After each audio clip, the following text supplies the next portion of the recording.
Olá, gente. Estamos aqui no episódio número 28 e hoje eu estou com Eliezer Rezende.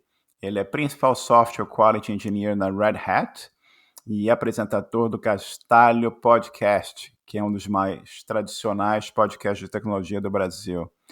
Ele é Pythonista desde 2008, usuário do Vim, entusiasta de software open source e Py. Atualmente ele mora nos Estados Unidos e nas horas vagas gosta de apreciar uma boa cerveja. Eliezer, um prazer enorme ter você aqui com a gente hoje. E a pergunta inicial que eu sempre faço aqui, como é que foi o teu começo? Qual foi o dia que você chegou assim, começou a ler negócio de computador, programação e viu que era alguma coisa que te interessava? Bom, primeiramente, estou muito honrado de estar aqui. Você já teve aí grandes nomes que passaram pelo podcast, então tá o meu ali. Tá sendo uma honra muito imensa. Agradeço muito aí o convite. Essa é uma pergunta, sei lá, eu acho que nunca parei para pensar exatamente, mas eu me lembro assim quando criança, né? Tinha aparelho de som, essas coisas assim. Eu sempre ficava meio qualquer coisa que tivesse algum nível de tecnologia. Eu ficava interessado, aquilo lá me chamava a atenção. Aí passou um pouco, teve a questão assim de videogame, né? Se eu não me engano, o primeiro videogame que eu tive, na verdade, não sei nem se era meu, foi meu pai que comprou para ele divertir. Mas eu lembro de ter um tempo um Atari em casa, depois não lembro mais disso. E aí um que eu lembro, assim, que eu lembro de ter jogado bastante era um Mega Drive.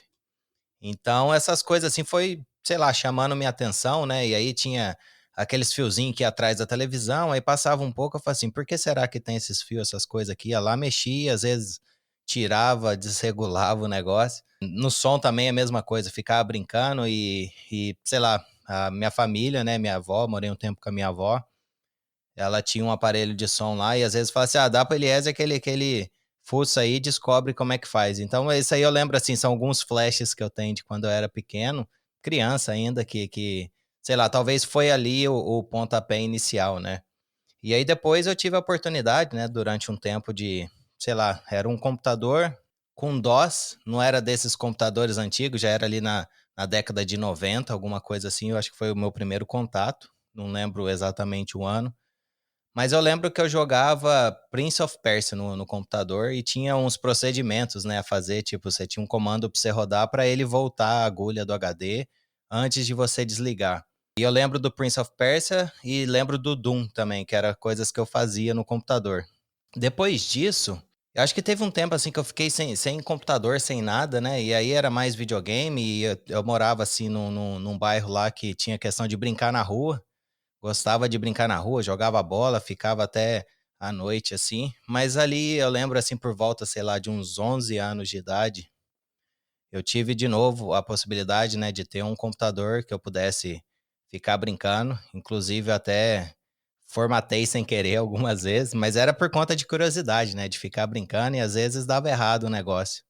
Mas isso aí que foi meio assim, sei lá, pegando a minha atenção para aquilo, foi dando gosto, foi descobrindo, aí depois tinha a época de front page, HTML, o comecinho ali de JavaScript. Não quer dizer que eu fiz nada sofisticado naquela época, mas foram coisas assim que eu fui brincando, né? Eu tinha um site de dicas de jogos, então sempre o videogame, talvez, igual eu falei, foi o pontapé inicial lá, porque tudo que dali para frente tinha alguma coisa a ver assim com o jogo, né? Teve época de emulador também, o site de jogos. Então, isso aí que foi meio que, sei lá, talvez o meu pontapé inicial. É sempre muito interessante você ver a quantidade de convidados que eu tenho aqui que começaram, ou tiveram a sua primeira exposição ao computador jogando videogame, né? E também como isso gerou interesse nas pessoas. E no teu caso aqui, você começou a jogar, começou a usar o computador e repentinamente você começou a se interessar por HTML, JavaScript. E como é que foi o teu ensino, tua passagem pelo ensino médio e como é que foi essa evolução de brincar um pouquinho com JavaScript, HTML até você começar a descobrir Python e outras coisas e fazer os teus primeiros programas? Bom, aí talvez Vou me estender um pouquinho aqui, eu vou tentar, sei lá, resumir, porque agora você foi falando, foi vindo um tanto de coisa na cabeça, então eu vou aproveitar. Eu me lembro assim, tipo, algumas das coisas que vieram depois. Flash, que inclusive eu acho que agora, no final do ano, né, 2021, não vai ter mais suporte no browser. Mas aí Flash era Flash 4 ou Flash 5. Aí eu comecei a olhar, né? Como é que você deixa as coisas interativo? Como é que você faz, sei lá, um banner animado? Que tinha muito essa questão assim de banner, botão animado e tudo mais. Fui descobrindo o Flash, aí você descobre umas formas de conseguir o software que não é a melhor possível, mas aí foi assim que eu tive o acesso a primeira vez. Mas aí comecei a brincar, nada muito sofisticado, né? Tinha época assim que tinha até, eu lembro, o site de charges, essas coisas assim. Você ficava vendo aquelas animações e tinha joguinhos também que começaram a surgir com Flash e tudo mais. Então isso aí puxou um pouquinho da atenção, mas o máximo que eu fiz lá, porque a parte de design comigo é negação, mas eu brincava um pouquinho com Flash, um pouquinho com Photoshop, então era isso aí relacionado à parte web. Um pouco antes, né, de entrar na faculdade, eu acabei descobrindo o PHP. E o máximo que eu fiz era, sei lá, pegava um script de formulário de contato, né, para colocar no site. E aí já tinha aquelas hospedagens gratuitas que suportavam PHP. Então, isso daí foi, assim, talvez o meu primeiro contato com, digamos, programação propriamente dita, né? Eu comecei a prestar um pouquinho mais de atenção o que que era, sei lá, um for loop, o que que era um if, um else, uma coisa assim, o switch, né? No PHP tem o switch. Aí chegou a época, né? 18 anos ali, para escolher a faculdade, então todo mundo, acho, talvez fica na dúvida o que fazer e tudo mais. Eu sabia que eu queria alguma coisa relacionada à computação. E aí o meu dilema foi ciência da computação, engenharia da computação ou sistema de informação, né? Para 18 anos a gente pensar em tudo isso é muita coisa. Mas aí um dia eu fui visitar o Inatel, que é uma cidade, fica, quer dizer, ele fica, né, numa cidade próxima da onde eu morava, no sul de Minas, e a cidade se chama Santa Rita do Sapucaí. E eu fiquei fascinado porque ao visitar o Inatel, eu vi assim vários laboratórios, né? Inatel é um acrônimo, né, para Instituto Nacional de Telecomunicações, mas ele tinha um curso de engenharia da computação. Então, eu fiquei assim fascinado porque tinha laboratório, tinha um lugar lá que tinha até uma central telefônica, né? Se eu não me engano, na época, o valor daquela central telefônica era por volta de R$ 1 milhão, uma coisa assim, se eu não me engano. Foi alguma coisa comentada assim, que era um valor assim, bem alto. Então aquilo ali me chamou atenção, falando assim, ó, talvez eu não preciso ir para um lugar tão longe, né, da onde eu moro, para achar alguma coisa bacana. E aí, por fim, eu falei assim: vou fazer, vou entrar no Inatel. Fiz o vestibular, isso aí eu já estava fazendo cursinho, né? Porque no final do terceiro ano, eu estava nessa dúvida: o que que eu vou fazer, o que que eu vou fazer. Então, para mim, eu acho que a melhor opção foi ter feito 6 meses de cursinho, né? Que eu entrei no Inatel no meio do ano de 2006. E isso aí eu acho que ajudou, sei lá, nesses 6 meses deu uma amadurecida e tal. Então, quando eu entrei no Inatel, foi bacana. Eu acho que eu estava mais preparado, né, para ir para carreira acadêmica, né, começar a parte acadêmica. E lá eu fui vendo assim, C, Java, C foi a primeira linguagem, né, que eu vi na faculdade, que era algoritmos 1, aí você vai tendo aula de algoritmos, como era engenharia, tinha parte de matemática e física também. E depois, acho que no segundo período, já começou algumas coisas com Java. E nessa época, assim, mais ou menos, eu lembro ali 2006 foi quando eu entrei, por volta ali de 2007, ou mesmo 2006, eu ouvi desse tal de Linux. Falei assim, o que que é isso, né? Porque até então, para mim, computador era o Windows, nem sabia, né? O que que era um sistema operacional propriamente dito.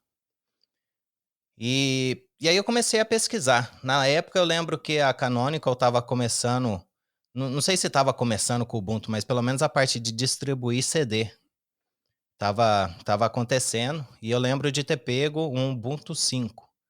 Foi talvez assim o primeiro Linux que eu tentei instalar. Eu peguei um laptop que tinha ali, instalei, falei assim, beleza, vai funcionar. Placa de rede não subia. Eu não lembro se tinha Wi-Fi, assim, ou se era um desktop. Eu não lembro exatamente qual computador. Sei que eu não tinha acesso. e precisava atualizar as coisas, precisava instalar o restante e fiquei travado naquilo.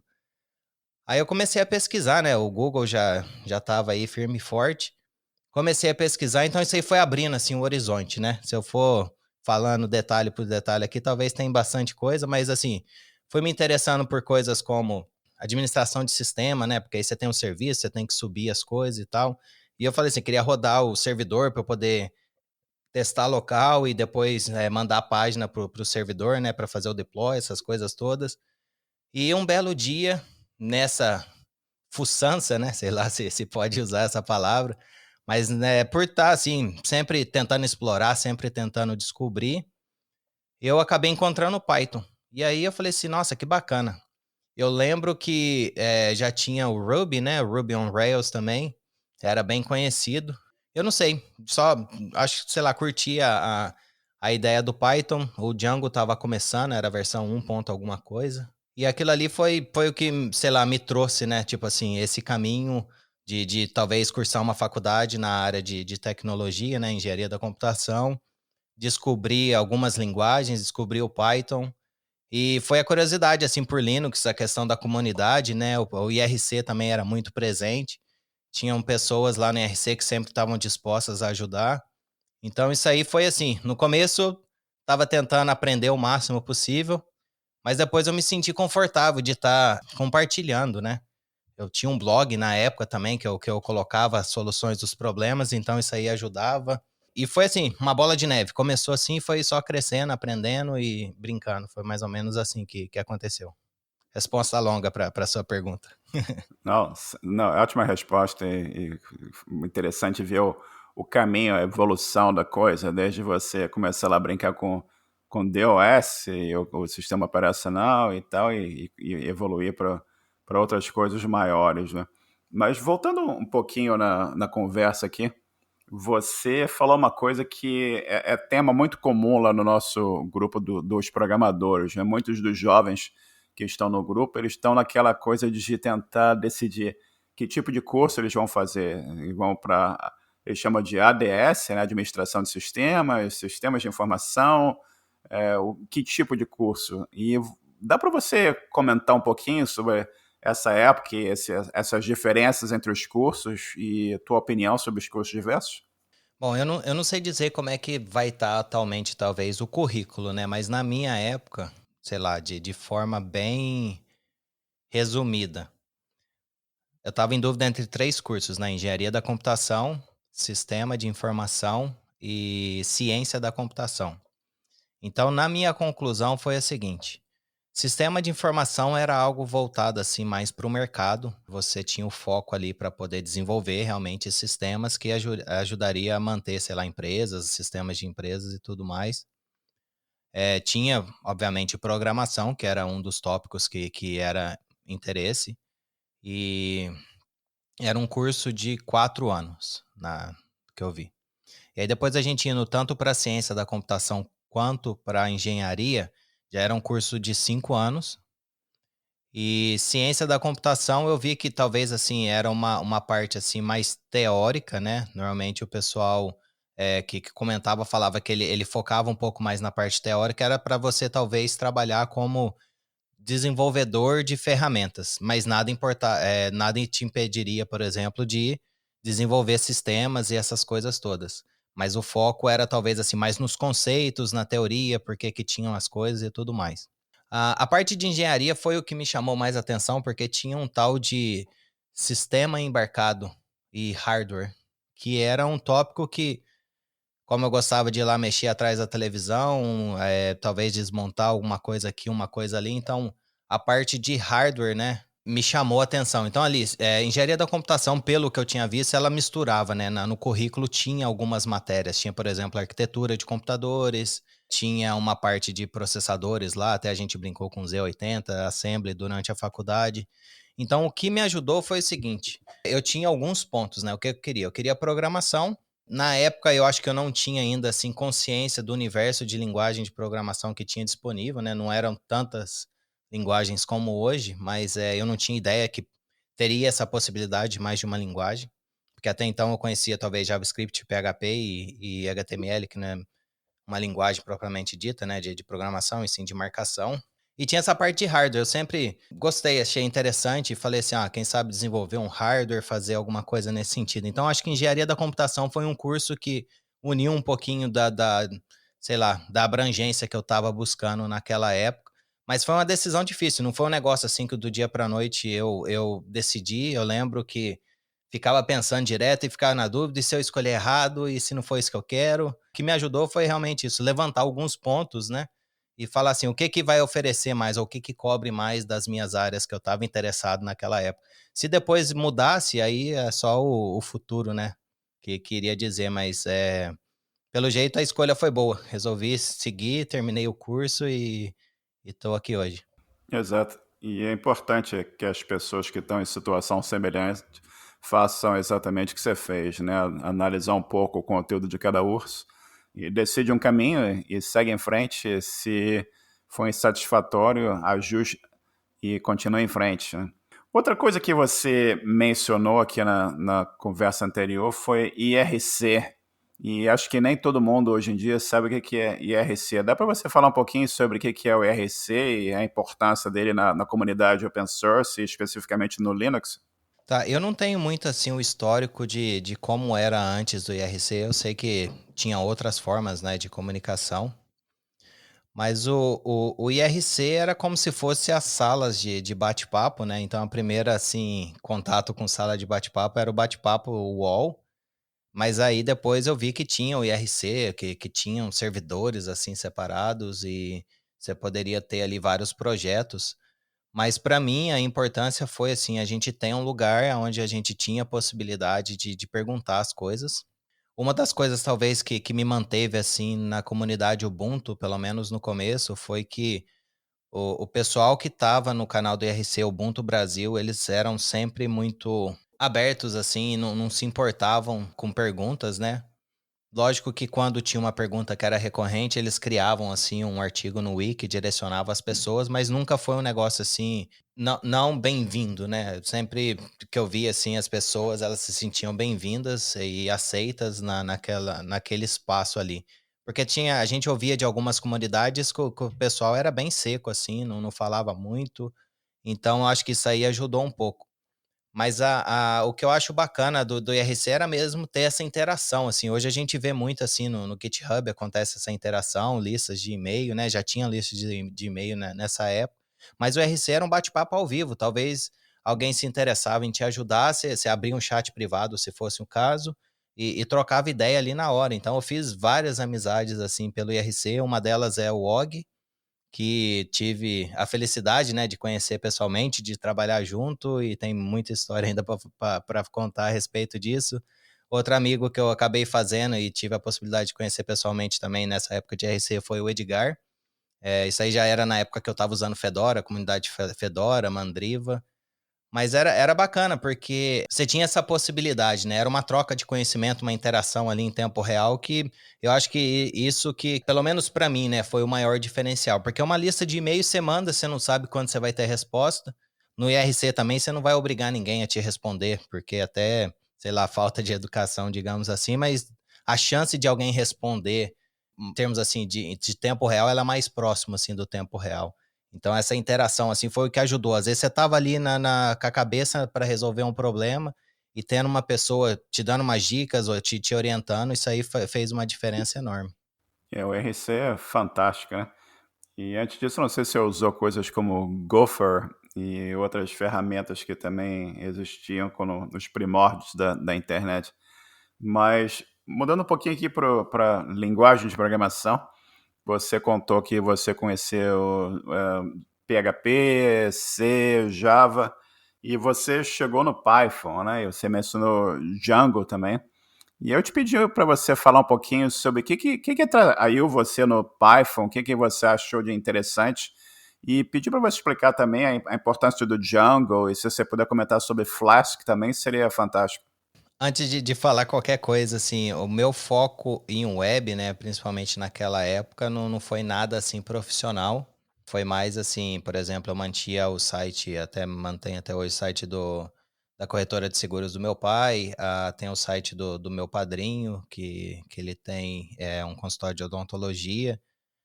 Então foi assim, coisas que embora não tenha sido nada profissional, mas que pelo menos ajudou a praticar um pouco. Mas o que me chamou a atenção no Python foi o seguinte,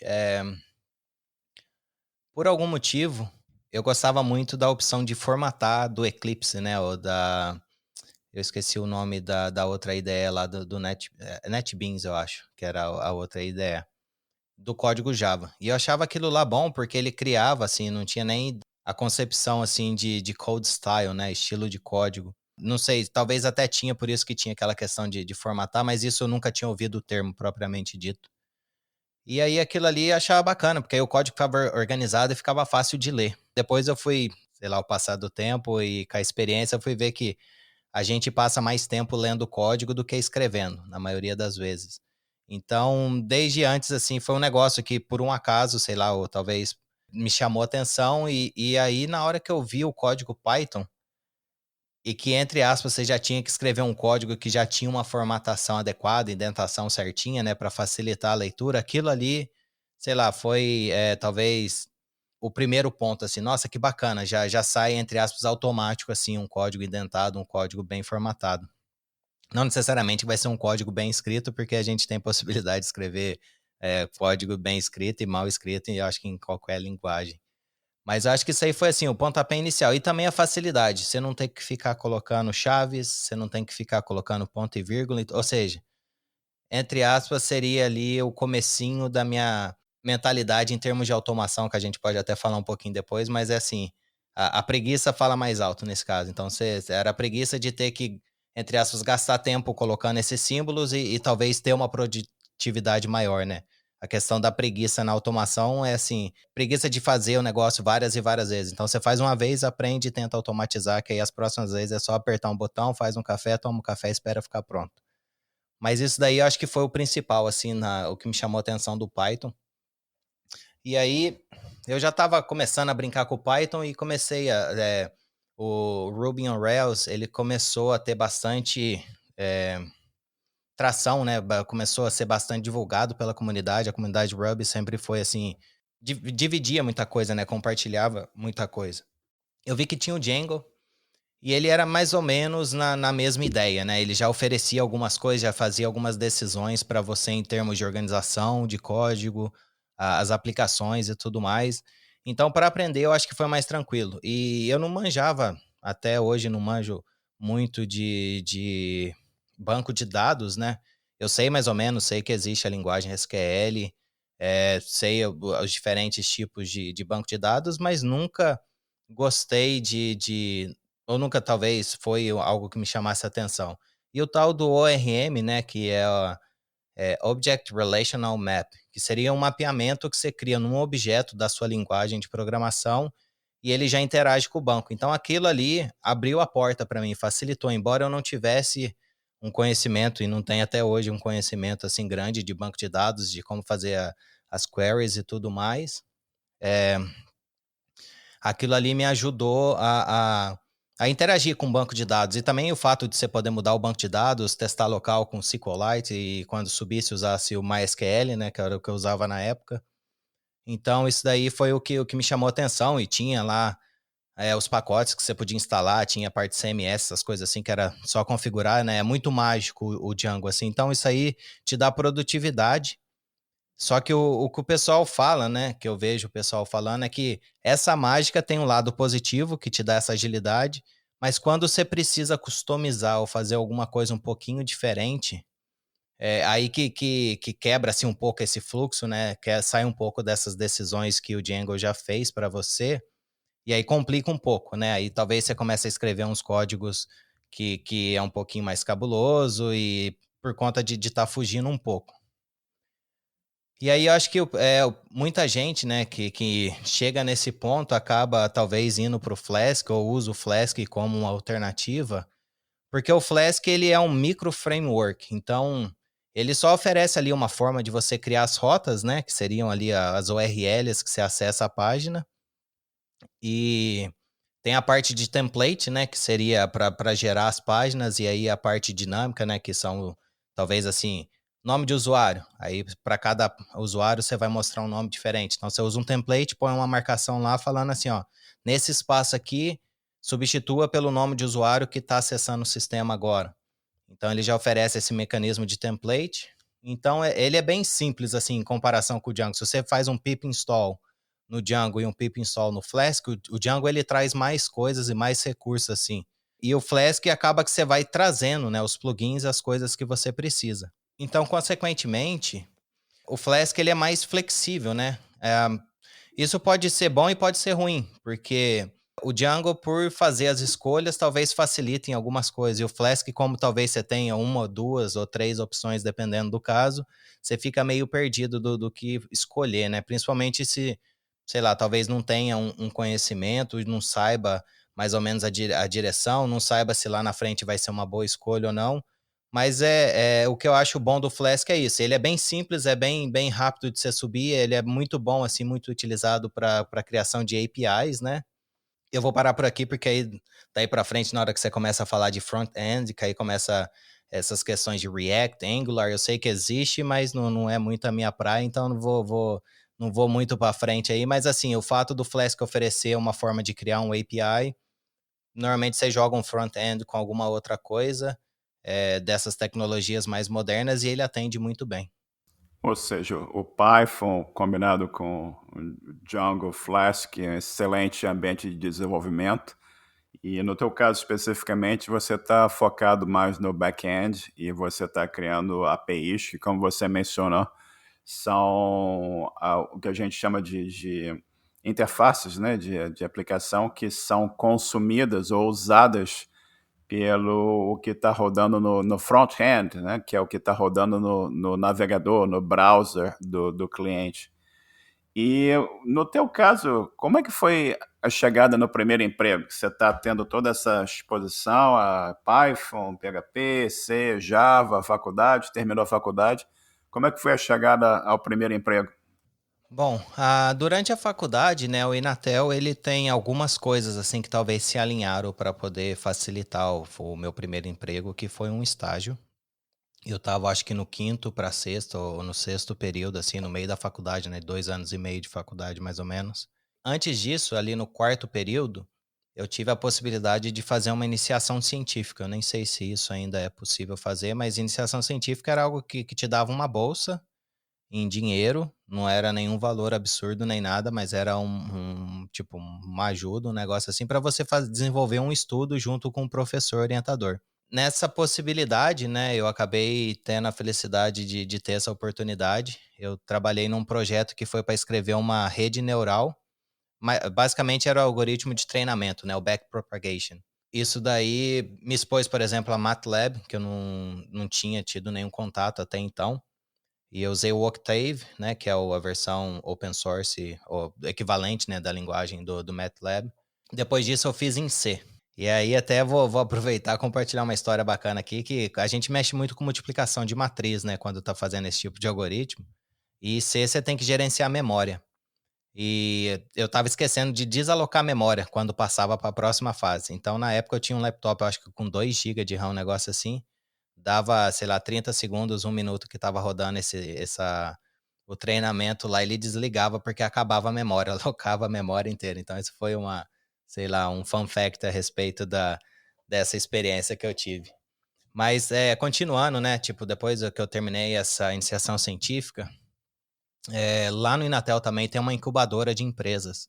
Acabou, não sei, tiveram os professores, assim, às vezes entram em contato com o pessoal que está com a incubadora, ou o pessoal da incubadora chega nos professores para poder falar, assim, se tem alguma sugestão de pessoas para trabalhar.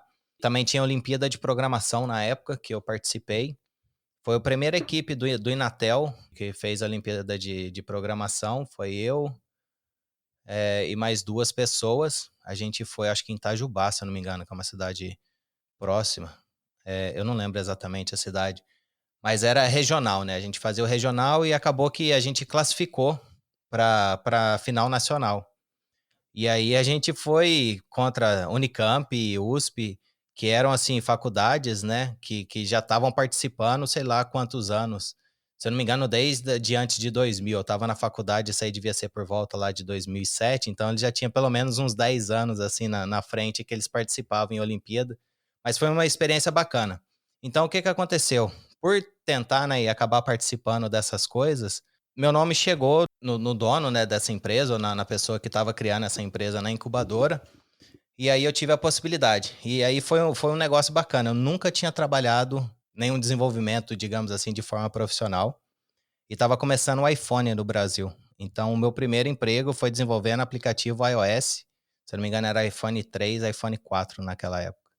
Então, eu tive que aprender Objective-C. No começo eu falei assim, será que eu aceito? Nunca vi esse negócio, não tenho a mínima noção. E aí o Marco Casaroli, né, que fazia parte da minha equipe lá da Olimpíada de Programação, na verdade foi através assim do Marco que me apresentou e falou assim, ó, chama o Eliezer, talvez ele consiga te ajudar.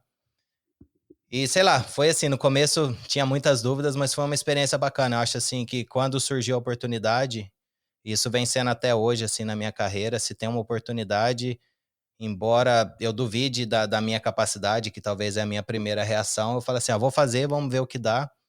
Expliquei tudo, sempre fui aberto falando: "Ó, eu tenho experiência, a minha é assim", e também era um negócio novo, né, estava começando, acabou dando certo, né. Expus e falei assim: "Ó, tenho aqui, vou precisar de um tempo para aprender, se isso tiver de acordo, beleza". E aí foi interessante, essa foi a minha primeira experiência como estagiário dessa empresa. E aí, fazendo essas coisas assim na faculdade, depois dentro da faculdade tem o ICC, que é como se fosse uma empresa, né, que desenvolve software em parceria com outras empresas. Tem até, se eu não me engano, um incentivo do governo que se uma empresa privada ou qualquer tipo de empresa desenvolve em parceria com instituições de ensinos, né, eles têm desconto de imposto, alguma coisa, tem algum incentivo que financeiro que vale a pena. Então, assim, eu tive a possibilidade de trabalhar em vários projetos lá. Isso acabou sendo o meu segunda oportunidade de estágio. Então, nessa segunda oportunidade já foi um pouquinho mais diversificado. Eu tive a possibilidade de fazer eh, sistema embarcado, foi a primeira vez que eu tive a oportunidade, voltei a escrever C, e tive a possibilidade também de usar Python. Nessa época eu já estava estudando Python um pouquinho, então isso aí acabou ajudando a fazer. Fiz até uma interface, se eu não me engano, em Qt. Nada muito sofisticado, né? Tipo, estava aprendendo muita coisa. Foi muito bom, assim, ter essa diversidade, principalmente no começo da carreira, né? Que isso aí abriu muito, assim, a minha cabeça e eu acho que facilitou depois, sei lá, direcionar. Então, no começo, a minha estratégia foi: vou tentar diversificar o máximo possível, até para eu conhecer, né? Não conhecia muita coisa, não tinha ninguém assim me orientando nem nada. Então, a minha ideia foi tentar expandir para depois focar em alguma coisa que eu achasse que eu gostava mais. Mas isso aí foi basicamente assim as duas primeiras oportunidades que eu tive e que foi meio diversificada, assim, em termos de tecnologia. E é bacana ver essa diversidade também, e é bacana ver que você mencionou, eu tô aprendendo. Essa área de tecnologia você está aprendendo durante a sua carreira toda, né? Eu tenho mais de 30 anos e você está sempre aprendendo. Todo dia tem alguma coisa diferente, alguma coisa nova para você aprender. Interessante, você mencionou também o trabalho com o iPhone e usando o Objective-C, que tem uma nomenclatura meio estranha, diferente, né? Você usa os colchetes, coloca lá o objeto e a mensagem que está sendo enviada para aquele objeto, que é uma coisa que demora um pouco para acostumar, mas depois que você acostuma, funciona interessante. Também cria uma aplicação para iPhone. Eliezer, como é que foi voltou aqui para o Python e você vai evoluindo profissionalmente. E como é que foi até você chegar para a área de Quality Engineering? Bom, isso daí foi, assim, o Python era um negócio que eu sempre mantive, né? Eu comecei efetivamente, pelo que eu me lembro, ou que eu tenho registro, assim, um dos primeiros projetos que eu fiz com Python foi em 2008. E desde então, assim, eu vinha brincando com Python.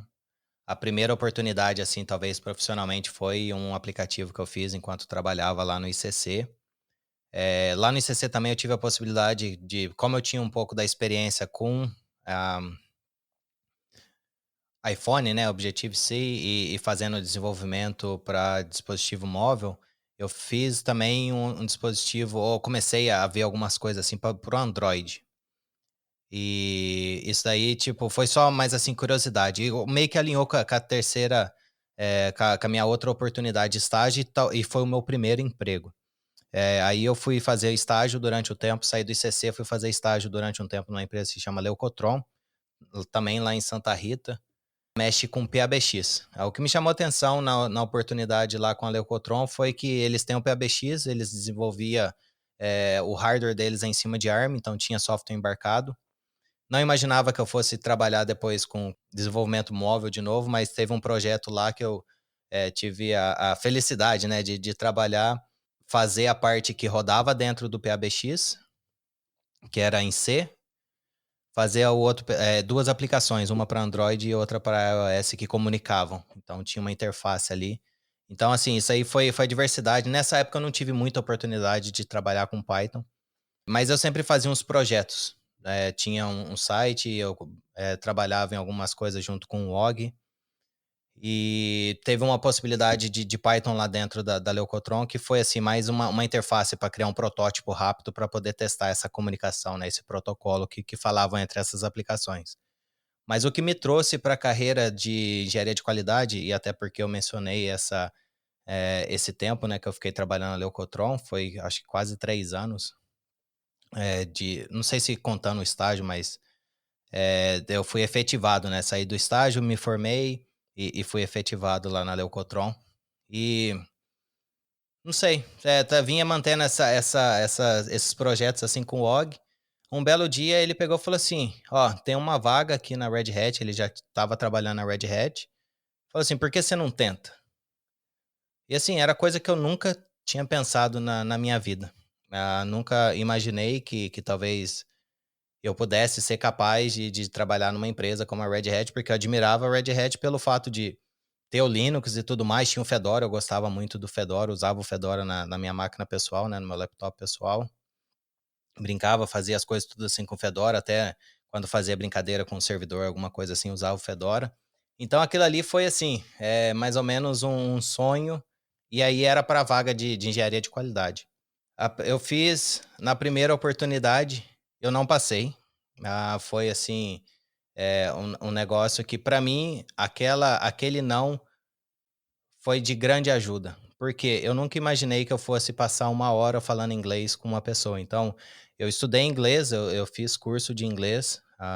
Isso aí até a minha avó ajudou bastante, né? Quando eu estava, acho que na terceira série, assim, ela meio que falou assim, ó, precisa fazer o inglês. Então, isso aí foi, assim, um ponto, né, que a minha avó plantou lá atrás. E aí eu mantive durante o Inatel.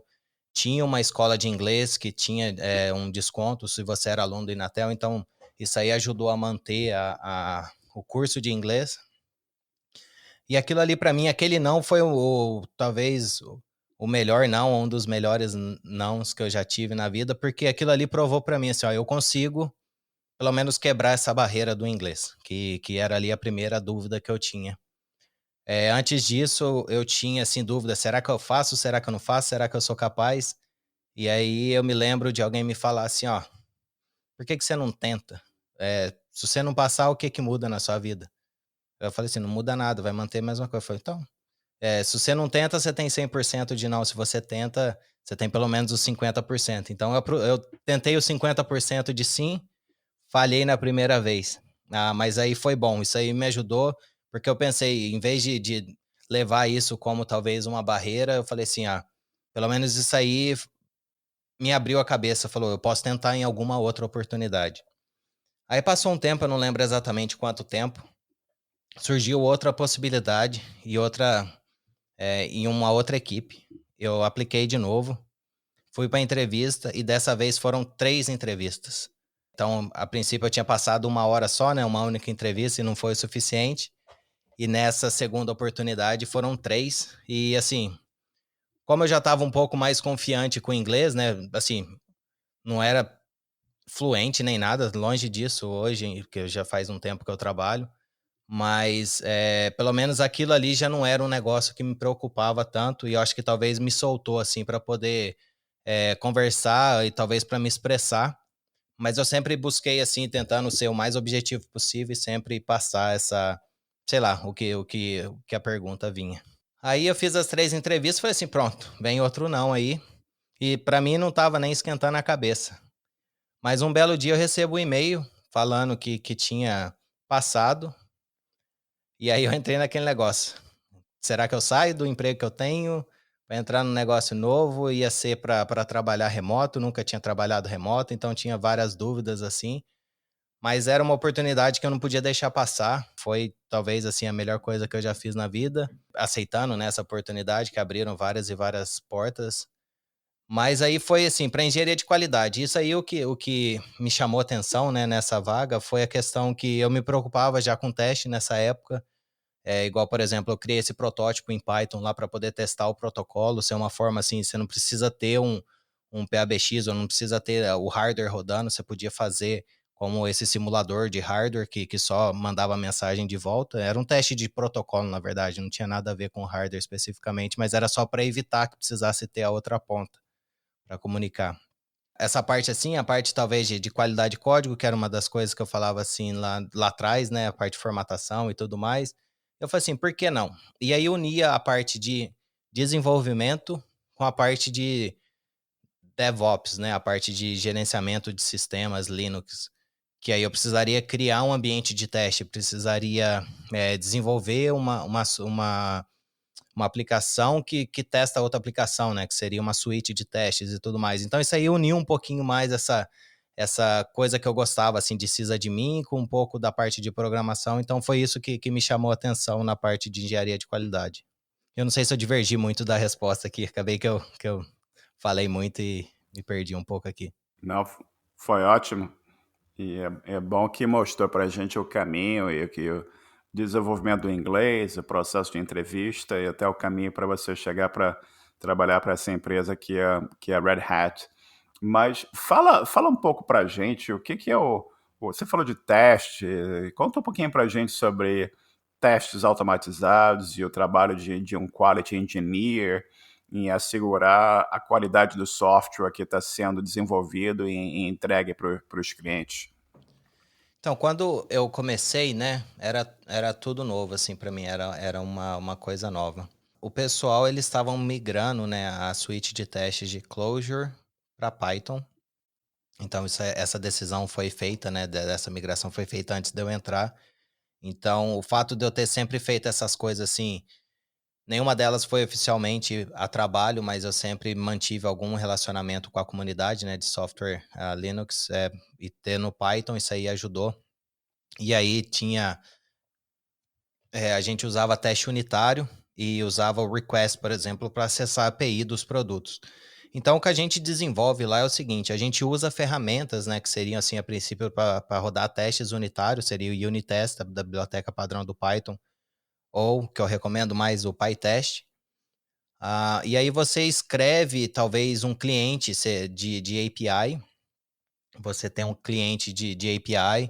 No caso, a gente escreveu alguns testes também para UI, né? Que usa o Selenium WebDriver para poder interagir com as páginas web. Mas basicamente a gente vai escrever, tem a equipe de desenvolvimento que escreve o software propriamente dito, né? A aplicação web. E eles fazem também, desenvolve o teste unitário. E a gente trabalha na parte de teste, que seria mais ali teste de integração, teste funcional, que seria uma camada acima, né? Uma visão acima, ou duas acima do teste unitário.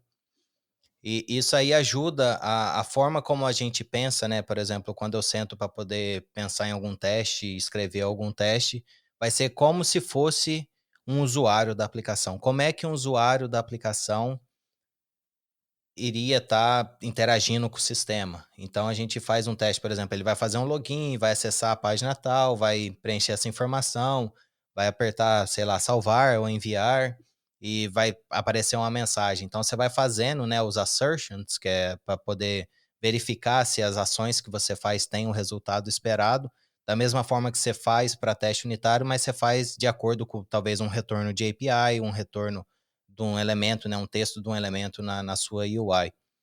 Então, essa seria assim a parte onde a gente está escrevendo automação. Talvez o termo que a gente usa lá, a tradução, a gente fala que é escrever a parte de testes automatizados. A outra parte que foi bem bacana assim, ter a possibilidade de trabalhar a gente tem as pipelines em Jenkins. A gente usa o Jenkins, já usamos o GitLab CI para alguns projetos. O que eu mais usei até então foi o Jenkins. E o bacana do Jenkins é que ele permite, né, que você crie scripts em Bash ou, dependendo a linguagem, pode ser até mesmo Python, que você tem lá nas máquinas, né, que o Jenkins usa para poder rodar os testes. Então aí envolve a parte de infraestrutura, que seria talvez uma outra vertente assim da engenharia de qualidade, que é você trabalhar na infraestrutura, nesse caso, para rodar os testes. Então tem o fato ali de você configurar esses hosts que o Jenkins vai subir para poder rodar os testes. Então a gente já instala alguns pacotes, algumas aplicações para poder agilizar, né? Porque cada vez que a gente roda, a gente tem um desse novo. Então, em vez de ter que provisionar, né? Que é o termo que a gente usa do zero, né? Instalar tudo do zero, já vem com uma série de coisas prontas e basicamente a gente só está rodando os comandos para poder rodar os testes. No caso, se for o PyTest, a gente vai chamar o PyTest, vai fazer quer dizer, antes disso, né, faz o clone do repositório, chama o PyTest, ele gera uns relatórios, pega o relatório depois, publica em algum lugar ou joga para algum outro sistema para interagir. Então, tem essa parte assim de manter o teste e tem a outra parte também de infraestrutura que eu preciso instalar minha aplicação, porque a ideia é que a gente teste como se a gente fosse um usuário, né, como se fosse o cliente. Então tem a parte de instalação que como se fosse um deployment que o nosso cliente vai fazer. Então a gente gera essas outras máquinas virtuais. Quando eu comecei, né, era sempre máquina virtual, mas hoje em dia tem algumas coisas que rodam em Docker já, ou mesmo assim Kubernetes. Mas tinha a questão de você criar várias máquinas e se fosse um deployment que envolvia mais de uma máquina, você tinha que ter mais de uma máquina, colocar uma para comunicar com a outra. Tinha a parte de rede também que você tinha que configurar. Nunca foi assim o meu forte configurar rede nem nada, mas dá para você explorar, né, essas vertentes assim. E talvez a última parte da engenharia de qualidade, que na minha opinião é a maior ou a mais importante, é a parte de relacionamento. Talvez, assim, a parte técnica não seja tão relevante quanto essa parte, pelo seguinte motivo. Você, como engenheiro de qualidade, você vai estar em contato com o pessoal de produto, pessoal que desenvolve, pessoal de documentação. Então, você tem essa visibilidade que nem todo mundo, né? Talvez um desenvolvedor não vai ter esse mesmo nível de visibilidade que você tem. Então dá para você ajudar também no design, não necessariamente você tá ali para o pessoal te entrega um negócio, você testa, mas o ideal é que você participe do processo de design, até porque você pode oferecer dicas, né, ou sugestões de como seria mais fácil para testar lá na frente. Então, quanto mais próximo, né, da parte de design, né, que eles falam o termo shift to the left, quanto antes a participação do time de engenharia de qualidade tiver, mais barato. É muito mais fácil você corrigir um bug, é muito mais barato você corrigir um bug em tempo de desenvolvimento do que em produção. Então, por isso que tem esse esquema de shift to the left. Mas essa parte de comunicação, ela é muito importante. Não necessariamente que todo mundo tem que fazer todas essas vertentes, assim. A gente tem pessoas que acabam focando numa vertente ou outra, assim, mas essa parte de comunicação, ela é bem importante para você entender o que é o produto. Algumas vezes, né, como a gente tem essa visão um pouco mais abrangente do produto, a gente é capaz também de falar assim, ó, essa feature A que está tentando implementar, pode ser que ela interfira com uma feature Z, estou usando o Z, que é para indicar que seria lá do outro lado da aplicação.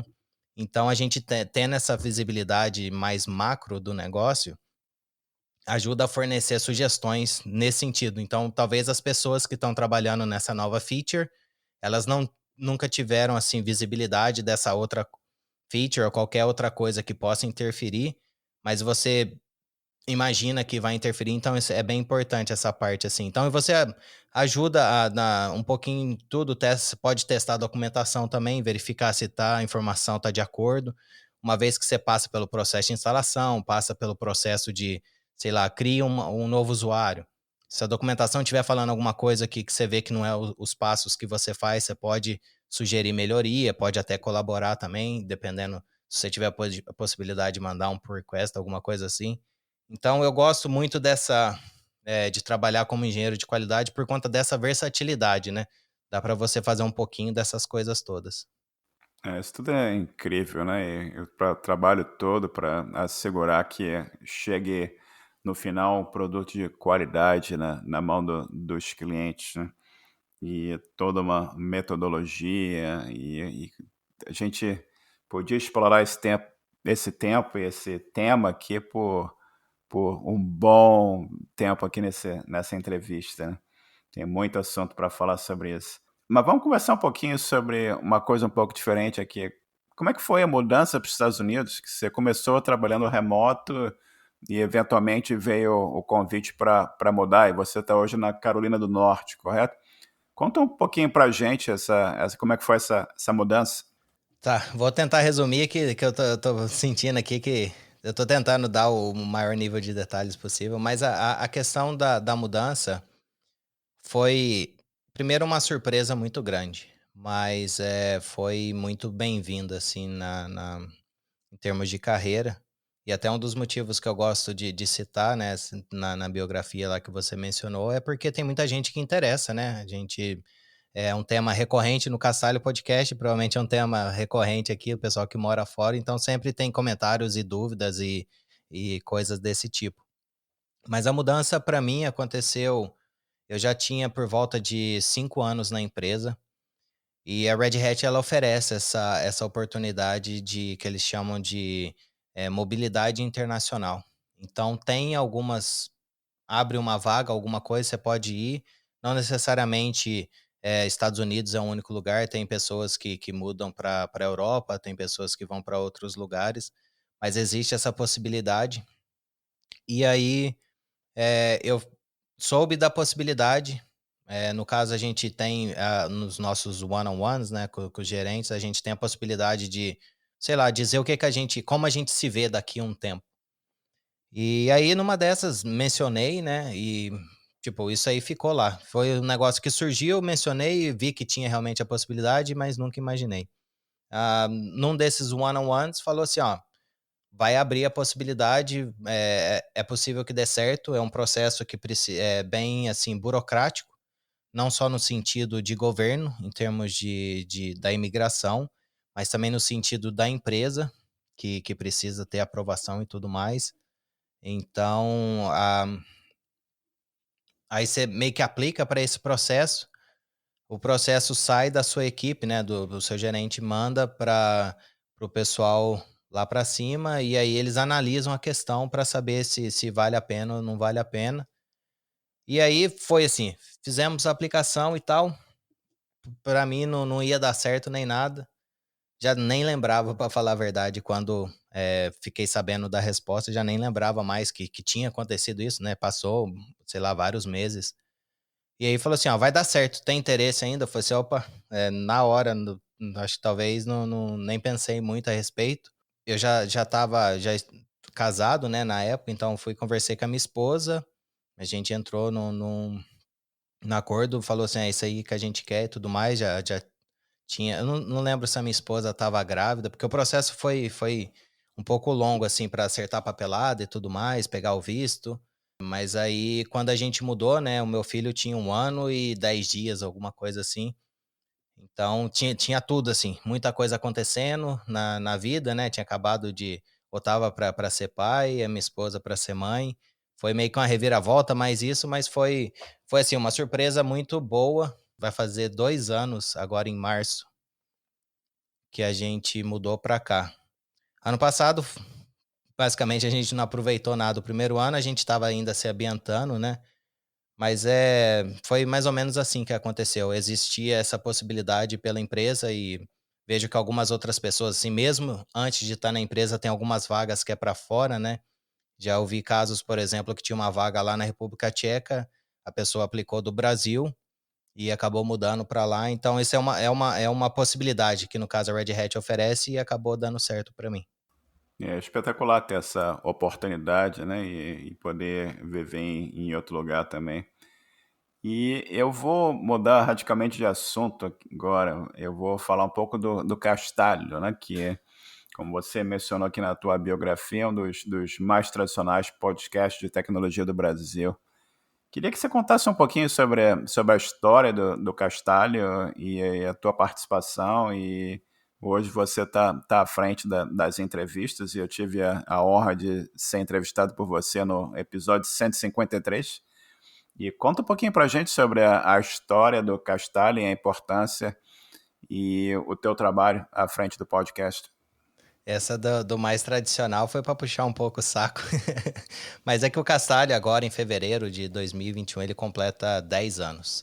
Então, o tradicional é por conta disso. Já faz muito tempo que o Castalho existe. Ele foi iniciado, né, pelo Og Maciel e pelo Evandro Pastor. Foi o primeiro episódio, episódio 0. Isso lá em 2011, fevereiro de 2011. E eu sempre fui um ouvinte, né? É, daquela época lá eu já trabalhava em alguns projetos open source com o Og. Acabei conhecendo o Evandro também, uma pessoa fantástica. Então a gente era, assim, amigos e naquela época eu era só um ouvinte. Manter um podcast não é, assim, uma tarefa fácil, porque você tem seu trabalho, você tem a sua vida e outras coisas assim que talvez entre no caminho, né? Isso qualquer outra atividade extra que você faça, passa por isso, né?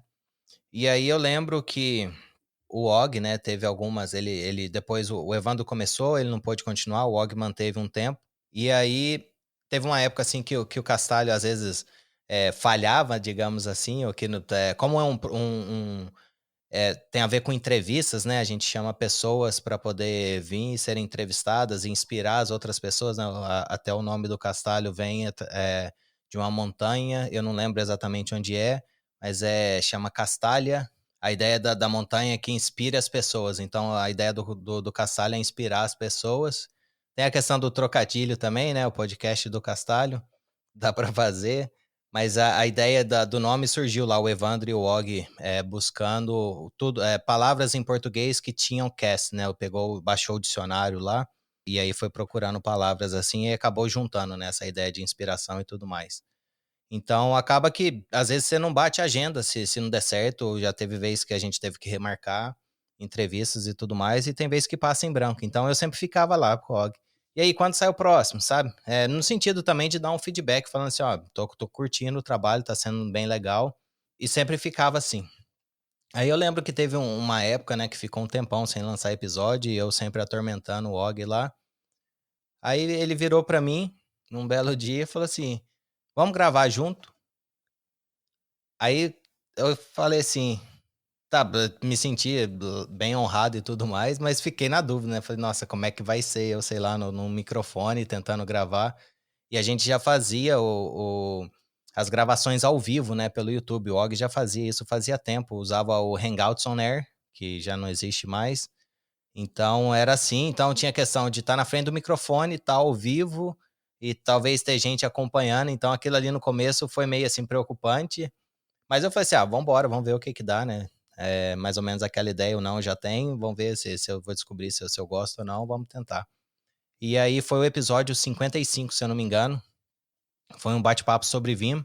Então essa foi a minha primeira participação, assim, no Caçale. Desde então, todos os episódios, né, do 55 até o 153 com você, que foi o nosso último episódio lançado até o dia da gravação, né, que a gente tá fazendo a gravação aqui.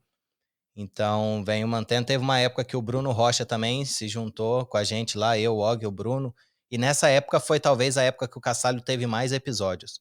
Como eram 3 pessoas, né, ficava mais fácil de dividir, porque tem a questão da gente criar o show notes, tem a questão de editar o áudio, que, como você sabe, dá um pouquinho de trabalho, gasta um pouquinho de tempo.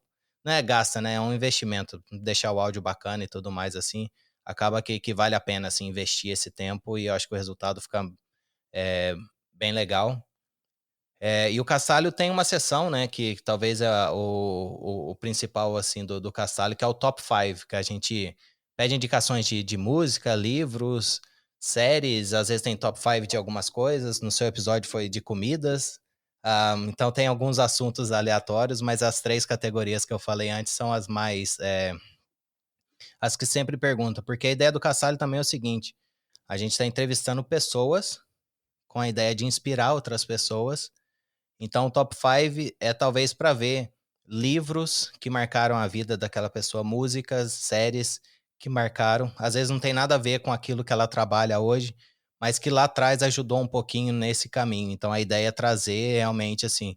Tem a parte de tecnologia, que eu acho que todos nós gostamos, mas também, no fim das contas, são as pessoas que estão fazendo tudo por trás dessa tecnologia toda que a gente tem. Fevereiro agora completa 10 anos e eu não penso em parar com o podcast. Só diminuiu a frequência, né? Antes era toda semana com o Bruno e com o Og participando, agora é uma vez por mês, mas a gente ainda vai manter firme e forte o Cassalho, quem sabe por mais 10 anos ainda, até quando der. E muito obrigado a você, o Og e o Bruno por manterem o Castalho e ajudarem as pessoas a conhecer a história de tanta gente e tanto conhecimento sendo compartilhado, né? E como eu disse, foi uma honra grande ser entrevistado por você também. Que isso continua sendo um grande sucesso. 10 anos, quem sabe um dia eu chegue lá. Vai chegar sim. E, rapaz, tomara, tomara.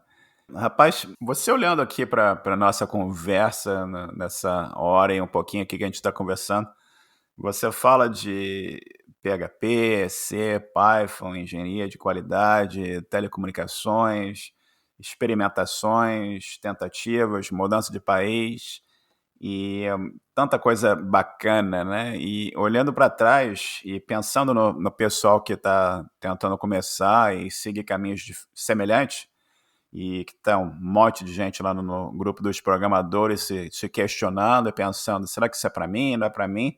O que você recomendaria para essas pessoas que estão começando na área de tecnologia e pensando se programação é para eles? Qual seria a tua recomendação? Bom, o que eu diria seria o seguinte, eu acho, eu como todo mundo, talvez tenha algumas pessoas, né, que a gente olha, vê ali a pessoa numa posição que a gente gostaria de estar e pensa, eu poderia estar passando por aquilo, mas não esquece que cada um é cada um e eu acho um negócio que sei lá, me ajudou de alguma forma foi ter as pessoas, assim, para me inspirar, pegar dicas e coisas que elas tentaram, mas não esquecer que o meu caminho vai ser diferente de qualquer outra pessoa. Então, no começo, a ideia era, tipo assim, eu olhava muito e não entendia muito, assim, o que fazer, mas coisas que me ajudaram foi, assim, sempre tentar me preparar. Igual eu estava fazendo a faculdade, o foco da faculdade era C e Java, por exemplo, como linguagens. Eu apostei no Python como uma diversão, uma brincadeira, não era nada assim que eu ficava sofrendo, nem nada para aprender, foi ao longo do tempo, vários anos brincando e estudando e vendo algumas coisas assim, que foi talvez a tecnologia que mais fez diferença, por exemplo, para a vaga que eu consegui entrar na Red Hat.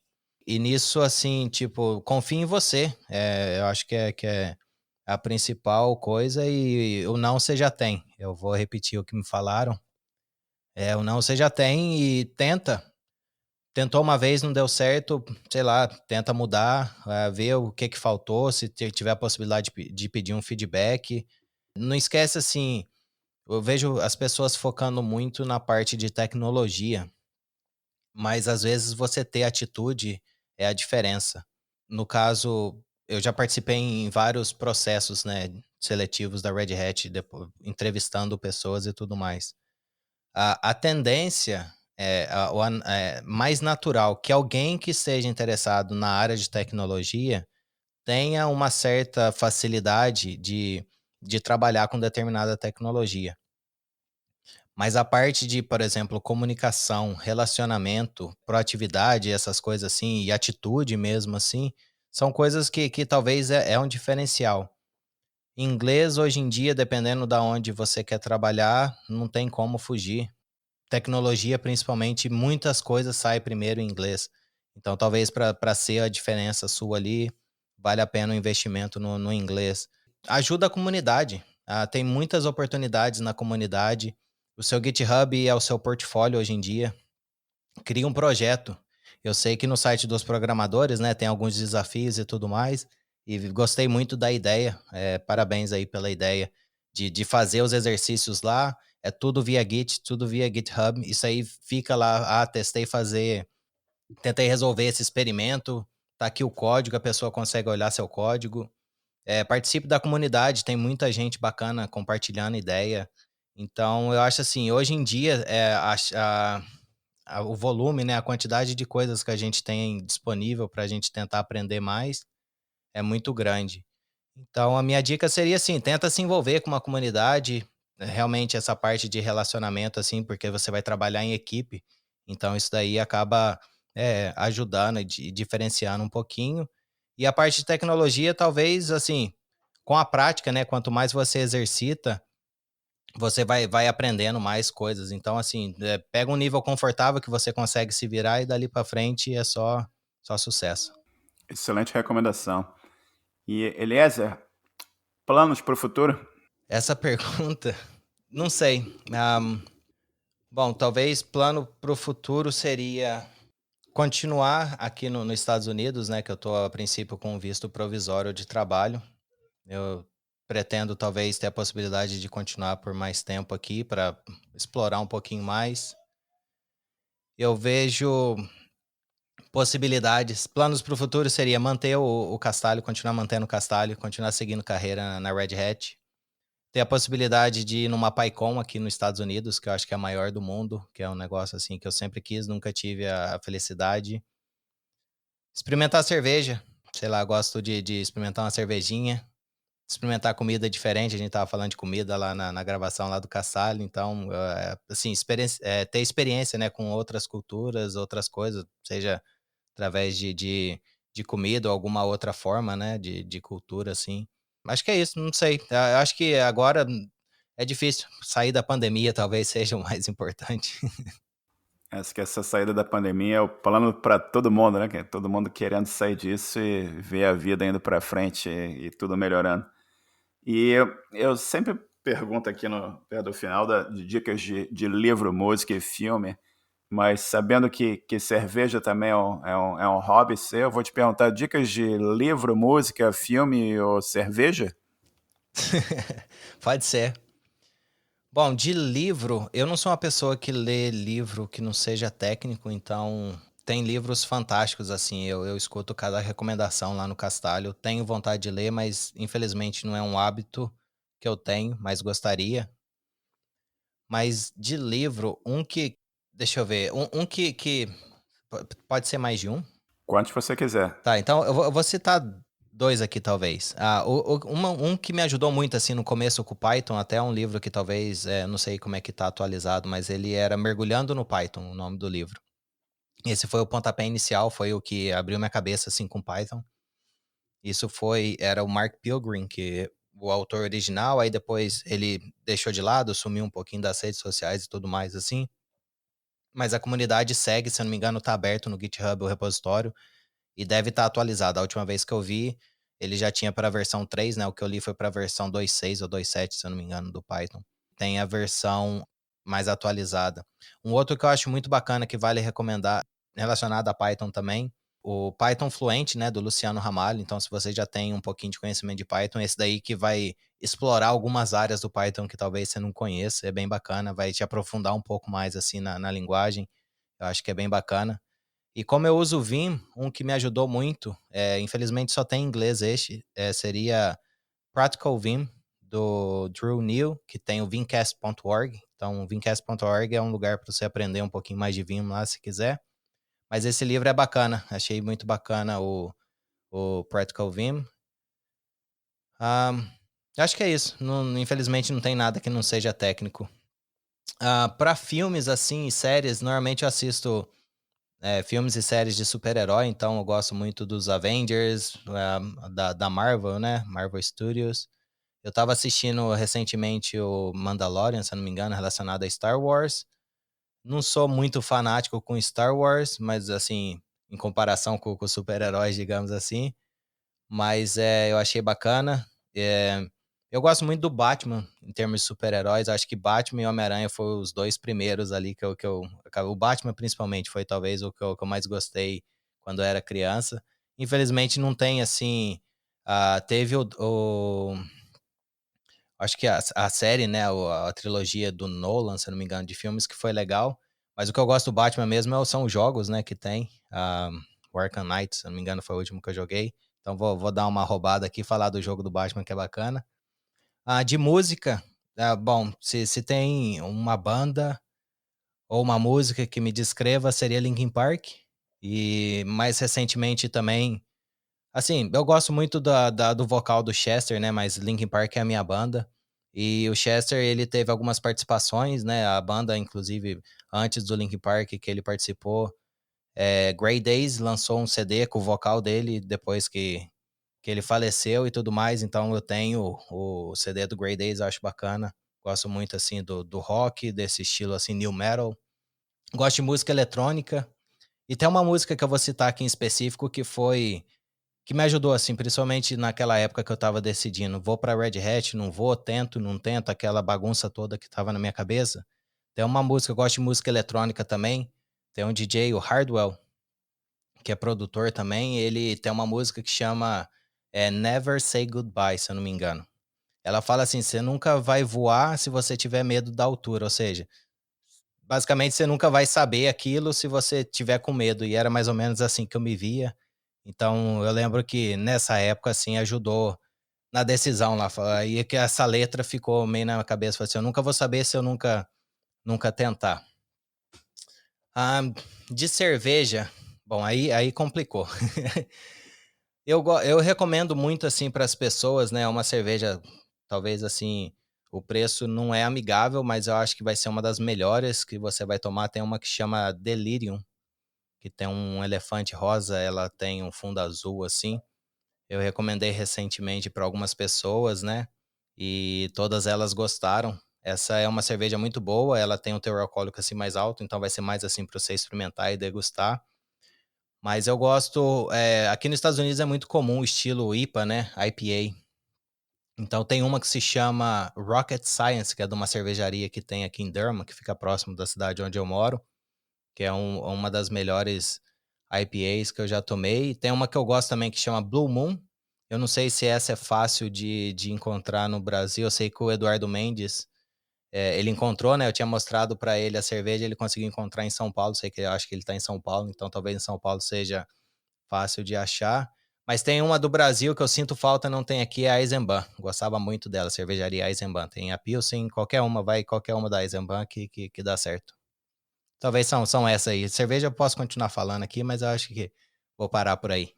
Fantásticas sugestões aqui de livro, filme, música e cerveja.